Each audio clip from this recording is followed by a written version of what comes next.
most honorable principal sir, headmistress ma'am, my dear teachers and friends. This is Odashri from class 7th IIT. Today I want to speak in front of you the grateful of our body parts.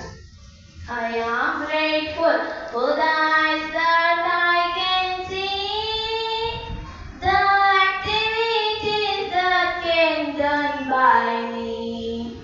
I am grateful for the ears that I can hear, the sobbing of those who need me near. I am grateful for the lips that I might speak, words of comfort I place that who won't see.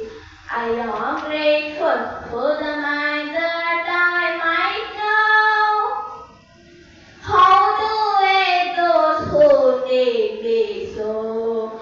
I am grateful for the hands that I might do some simple or arduous task for you.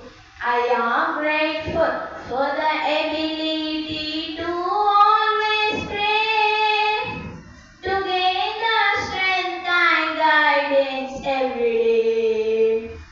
I am grateful for one thing all else above, that I was given a heart that I may love.